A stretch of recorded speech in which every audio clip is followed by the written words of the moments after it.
বাংলাদেশের মানুষের জনগণের জন্য একটি জবাবদিহিমুক্ত সরকার প্রতিষ্ঠা করব এবং জনগণের মৌলিক অধিকার, তার যে নির্বাচন, যে ভোট দেওয়ার অধিকার, সে অধিকারকে প্রতিষ্ঠা করব।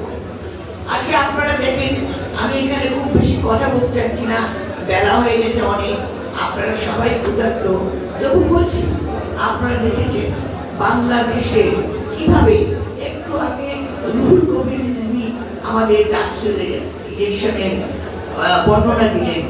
আপনারা এখনো দেখছেন শেখ হাসিনা যে অনৈক্যের রাজনীতি, যে দুর্নীতির রাজনীতি, যে প্রতিহিংসার রাজনীতি, যে নানা রকম চুরি চামারের রাজনীতি প্রতিষ্ঠা করে বাংলাদেশের সমাজে আজকে মূল্যবোধটা সম্পূর্ণভাবে ধ্বংস করে, গণতান্ত্রিক প্রতিষ্ঠানকে ধ্বংস করে দিয়েছেন, তার ভোগ কিন্তু আমরা এখনো ভুগছি।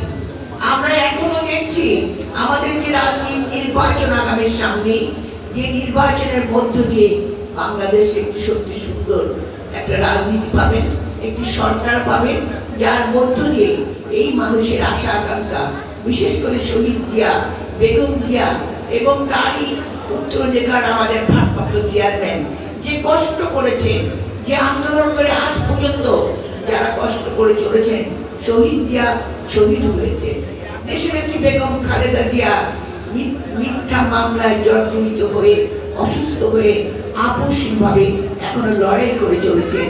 আর আমাদের ভারপ্রাপ্ত চেয়ারম্যান জনাব তারেক রহমান, তিনি এখনো কিভাবে দূর থেকে মৃত্যুর মুখে পতিত হয়েও ধানের শীষ বিএনপিকে সংগঠিত করে জনগণের পাশে থেকে এত বড় একটা আন্দোলনের নেতৃত্ব দিয়ে আমরা শেখ হাসিনার সেই ফ্যাসিস্ট সরকারকে পালাতে বাধ্য করেছি। আমরা পালাতে বাধ্য করেছি, কিন্তু আমাদের সামনে এখনো অনেক ষড়যন্ত্র। যে ষড়যন্ত্র কথা এক কথায় বলা যায় না, আপনারা অনেকেই জানেন। এখানে অনেক মুরব্বীন আছেন যারা শহীদ জিয়ার সময় ছিলেন, এখানে অনেকে আছেন তার পরবর্তী। আমি নিজে এই মিরপুরে কতবার এসেছি, কতবার কাজ করেছি, আমরা জানি আমরা মানুষ হলাম সৎ, এবং আমরা সত্যিকার অর্থে এমন একটা রাজনীতি চাই যেখানে গণতন্ত্র থাকবে, কথা বলার অধিকার থাকবে। অনেকেই আছেন মহিলা, আপনাদেরকে মনে রাখতে হবে এ দেশ আমাদের, যে দেশের জন্য আমাদের যে শহীদ জিয়া থেকে শুরু করে যারা দেশে আদর্শ রেখে গেছেন, তাদেরকে কথা স্মরণ করে আজকে ধানের শীষের জন্য আমাদেরকে এখনো লড়াই করতে হবে। আজকে বিভিন্নভাবে, বিভিন্ন কৌশলের মধ্যে, বিভিন্ন মিথ্যা প্রচারণের মাধ্যমে আজকে বিএনপিকে হেয় করার চেষ্টা করা হচ্ছে। সেটাকে অতিক্রম করে বিশেষ করে আমাদের যে তরুণ সমাজ, যুব সমাজ, ছাত্র সমাজ, তারা লড়াই করবে।